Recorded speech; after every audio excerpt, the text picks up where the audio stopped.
Okay. I don't really know how to proceed with this episode of A Pleasant Sunday Stuff and Things. I have things to tell you about every week. There are announcements to make. I like to check in with you guys. There's always something to say. There's always something to be talking about. I'm frankly not in the mood this week, and I'm going to explain that to you, but I think what I'm going to do is roll through all the things that I would normally roll through on a Sunday Stuff and Things, and then at the end tell you why I am not particularly in the mood to be excited and engaged, and I don't feel like feigning excitement or engagement. I don't know. I don't know how to feel right now, so let's just get through this. This is a Sunday Stuff and Things. Welcome once again to Stuff and Things, where I like to talk about stuff and occasionally even things. I'm your good friend Bradley, and yes, today is a Sunday Stuff and Things, and on this Sunday Stuff and Things, we have stuff and things to talk about, including upcoming videos, things that you can look forward to on Stuff and Things and working. I'm going to talk a little bit about the fact that I re-recorded a video that I originally recorded over 7 years ago without realizing it. And then, of course, we have your questions, comments, and feedback in hashtag askstuffandthings. So let's get into it. So what can you look forward to seeing on Stuff and Things and working? Well, this coming week, there will be a first impressions video of Rattray's Red Rapparee. This is a blend that many people have wanted me to review in the past, and thanks to the generosity of a viewer, I got some in a package, and now I will be able to review this. But the first impressions video is coming out this week. After that, we will finally do the 1 year update. I can't really do this in camera, of the Casio G-Shock GW5000U. Still probably my favorite watch of all time. This thing is a beauty. This thing is a beast. And I absolutely love it. It has the metal case, screw back, just fantastic watch. Atomic time. I've worn it pretty much every single day since I got it a year ago. And now we'll do a 1 year update. That'll be not this week, but the week after. On working, I just posted a nice little video. It was sort of a pre-Christmas video, the last job we did before the Christmas break. The Christmas break was a 4-day weekend. But that posted on Friday on working, so you should check that out. You should check that out if you haven't already, because I could use your views on working, frankly. Thank you so much. And then lots more coming up. I have so many things in the queue for Stuff and Things. A lot going on. So stay tuned.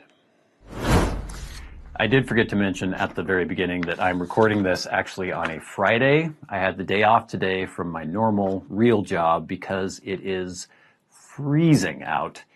A lot of the country is experiencing this crazy cold front that's been moving through. I'm up in the Pacific Northwest in Bellingham, Washington, and we are getting some of that cold. We don't typically get super, super cold in the winter. It'll get down into the teens sometimes, and we'll get some snow. But when I woke up this morning, it was 5 degrees, which is pretty much unheard of here, with a wind chill of -14. So in Celsius, I think it's like -25 wind chill or something like that. So frigid for this part of the country. And so we just, we work in the cold, but not when it's that cold and not when the wind chill is that bad. It's just, we wouldn't really be able to get much accomplished. And so I've been spending much of the day trying to do errands and chores and then thawing out my hummingbird feeder, putting the hummingbird feeder out, putting the heater on it. Even though I have the heater on it, it still won't survive in 5 degrees with -14-degree wind chill. And so letting the hummingbirds feed, they're all on the bushes waiting for it. I put it out, they feed, it freezes, I take it in, I thaw it out, I put it out again.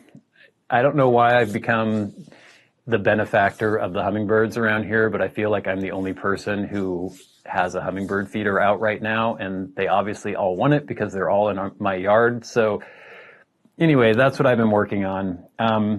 But we have some more stuff to talk about too. So I mentioned I was going to be doing the first impressions video of Rattray's Red Rapparee, but last week I mentioned I was going to be doing a first impressions video of Sheraton Victorian mixture.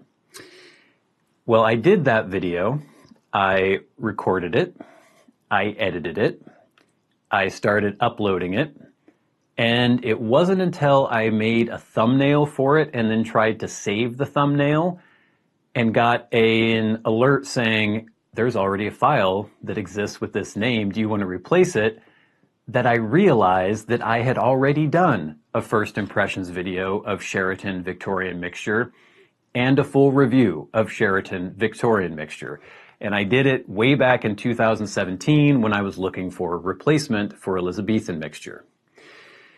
That's how many videos I have done on this channel. I can't even remember anymore if I have done a blend. There was something kind of nagging in the back of my mind. I should have posted the video just for the heck of it so you guys could see it, because I was doing it, recording the video, doing the first impressions video, and thinking and saying on the video, this is so familiar. It really feels like I've had this before. But I guess from now on, I need to search through my YouTube library to make sure that I haven't already done a blend. So that was ridiculous, but I have done Sheraton Victorian mixture. I was actually liking it more, I think, than I did in my initial first impressions video from way back when. Not a bad blend at all. It is similar to Elizabethan in many ways. It still doesn't quite capture what Elizabethan captures for me, but still a good blend. But you can look forward to the Rattray's Red Rapparee review, first impressions video, and then review instead.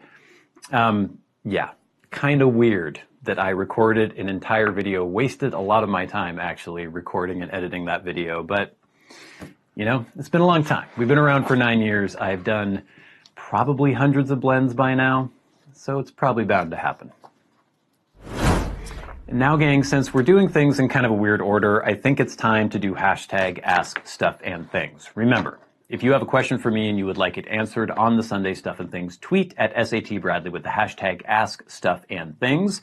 If you are a Patreon supporter, you can write to me via Patreon and go right to the front of the line, or you can hit that super thanks button under this video and go right to the front of the line. You can also leave me questions, comments, and feedback under my YouTube videos. This week, we have a super thanks from David Severin. Thank you so much, David. David says, thanks. Great job, Bradley. What blend would you recommend for a pipe lightweight? I often, and thank you so much for the super thanks, I often recommend the very first blend that I ever had that wasn't an aromatic, and that is Orlik Golden Sliced. To me, it's very mild, but just very honest. I don't know if that makes sense to anyone, but to me, it just tastes, it just has a nice basic flavor profile. There's nothing too crazy going on as far as like nicotine content or anything like that. It's just a nice basic blend. And I think if you're someone who is kind of easing into trying non-aromatics or just pipes in general, Orlik Golden Slice is a good option for you. Next, we have some feedback from last week's Sunday Stuff and Things. This is from @BannockBurn111. The old sign is the former Dunhill blend I'd really love to see Peterson provide again. It's like Elizabethan without the Perique. Yeah, kind of. One of my all-time favorite straight Virginia blends. Really nothing else I've tried is like it. Not that I've S'd all the straight Virginias out there. Not even close. Yeah, and I got that in one of the amazing packages last week. I was going through my cellar, and I actually do kind of have a cellar now. I bought a big plastic tote, and I put all my tins in there. And I have a lot of the old Dunhill blends, like old Dunhill branded blends. So it's pretty cool. There was still more to @BannockBurn111's comment. Said, 7 years on the SAT Plays channel. I started watching your main channel before you started it. Doesn't seem to me like it was more than a couple years ago. I've watched every S&T video since then, and every full video on working. Thanks for all the entertainment. Thank you for being such a loyal viewer. Next we have @SnowSolo. We all love your video content, Bradley. Thank you for doing these tea videos. I enjoy watching them daily at work and on the different blends you've reviewed. Would love to see a few Rattray's reviews, like the Red Rapparee you just received, and even Howl of the Wind and Marlin Flake, sorry. Thank you so much. At Snow Slow, you will be getting your wish granted very soon. At The Hammer of Dissidence says, Dear Lord, it would take me well over a year to S that haul. Yeah, I think longer than a year. It would take a very long time. If you didn't watch last week's Sunday Stuff and Things, I got 2 ridiculous packages from 2 really generous viewers. At History Unbound says, Red Rapparee is one you should review sooner than later. I might even say, slot it in before Wessex Campaign Dark Flake. I know, crazy, right? Well, it has been slotted in. Then we have some feedback from last week's, the very first video in which I sold out. I was paid to do a video. Not very much, believe me. But I thought it would be interesting, and it was something I was interested in. It was on the Raycon Everyday Earbuds, and at Spanky Balls, 3084 said, You had me at the lanyard. At Bannockburn 111 once again said, Very well done, Bradley. I've been curious about these too, as a lot of YouTubers will run ads for these on their videos, and they all pretty much follow the company line and say they are amazing. I didn't say they were amazing, and I know you're not saying that I said they were amazing. I thought they were okay. But don't actually tell us anything about the product. Good to know they aren't trying to sell us trash level products, but that they are actually very decent for the money. And that was pretty much my conclusion. I am much more informed, and the Raycons come across, by your analysis, as a worthy consideration for the price-conscious buyer. Thanks for the feedback. I do watch some, this is still, I keep doing this, where he has multiple, or like 2-part comments, and I keep cutting him off. I do watch some audiophile level YouTube channels, and they say they aren't that good for serious listening, but I think for the majority of people using these to listen to music played through their phones, they'd be fine. And I agree. We have at Paul305 who says, I've had my Raycon buds for about 8 months. Yes, the 36-hour charge is accurate. You can charge the shell absent the buds. I sometimes have connection interruptions which require a reset, shut off Bluetooth, power off the buds, or restart the phone and place the buds in the case. I haven't had that issue yet, but I'll keep you informed. Overall, it was a huge performance upgrade from my Bose Sports. For the money, they're very good. Excellent for movies. I Bluetooth to TV for immersion. And finally, at Hexeter Bonsai says, Thanks for the review, Bradley. I have been checking around lately for a new set of earbuds for myself. Having seen your review, I know these ones will definitely not work for me. Mine are mostly for sleep-related reasons, gotta have superior noise canceling. But as an everyday use sort of thing, I might give them a whirl. Can't beat that price point for a casual use wireless set. I think that sort of battery life is something I'm interested in. At the moment, I'm using some Bose Quiet Comfort 2 earbuds, and they are great, but only last about 5 hours total with the noise canceling mode turned on. I would love to get a set that have a smaller exterior profile to avoid pressing against my ear when I sleep. Thanks for all the feedback, gang. Please keep that coming in. I'm sorry I'm not super enthusiastic right now, but we'll get to that. I really, really do appreciate everybody writing in, leaving their comments, just interacting with me through the YouTube comments, through Patreon, through Twitter, all that good stuff. So please keep that coming in. But now it is time for the very best part of the show, and that is where we thank our Patreon supporters. Remember, if you would like to support the channels on Patreon, there is a link in the description box below, and it is much appreciated. It helps pay for the fancy camera that is filming this video right now, the lights that are shining upon me, and it just makes it possible to do what I do week in and week out on my YouTube channels. And every week we like to shout out those who support the channels at $25 or more a month. People like Glenn Dunnington, Jason Buckner, MDoftheNorth, David Gaudreau, Ryan McFadin, Arcturus, Ashes of the Phoenix, and Jonathon Proctor. And of course, the Maniacs, the crazy people who support the channels at $100 a month, people like Bob Magee.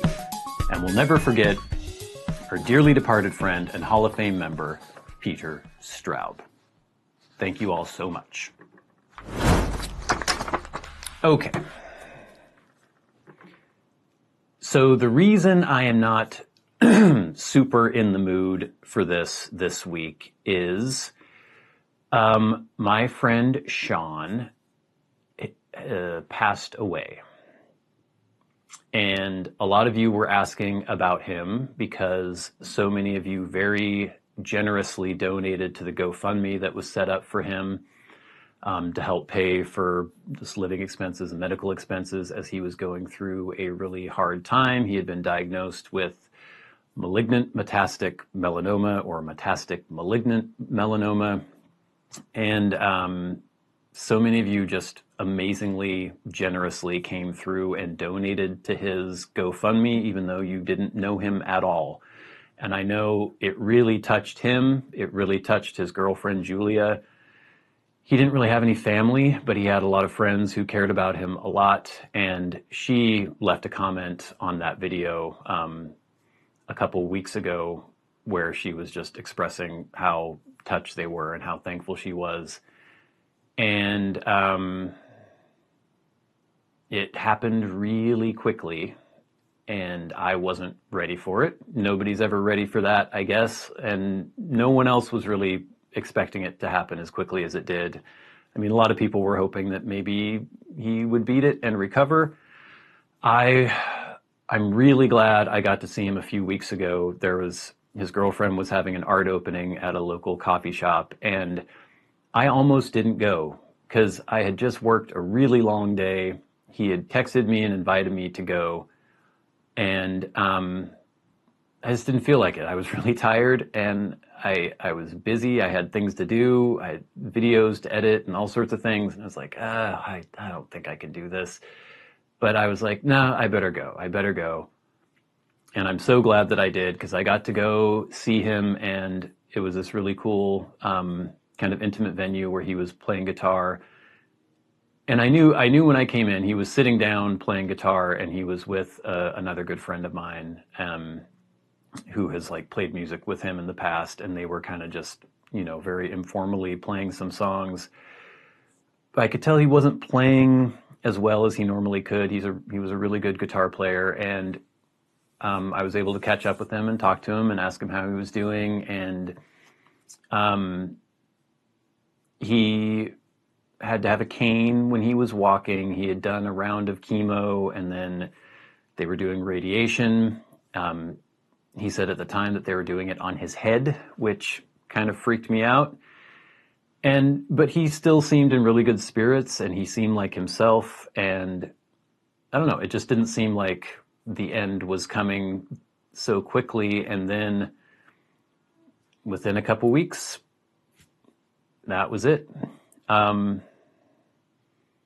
yeah, it's just all the normal stuff that you would feel in that kind of situation. I mean, he was way too young. He was 39 years old, I think about to turn 40 this year. You just don't expect that, and you're never ready for that. I had actually wanted to go see him. I was about to try to contact him to go see him, and then heard that he wasn't with us anymore. So yeah, you kind of get angry, you get a little confused, you start thinking about your own mortality, of course. So yeah, I'm just not super in the mood for exuberance and enthusiasm and everything. And I'll be fine. This isn't about me or anything, but it's just sucks. He was somebody who really lived life. He was always playing music. He was always in a band. He was always doing some cool project, something creative. He drew comic books. He was just lived life really to the full, and a very vibrant person. And just sucks that he is gone. So thank you to the people who have inquired about him. I'm sorry that the news is not better. There will probably be a memorial for him in a month or two for friends. And like I said, he didn't really have any family. So anyway, that's about it.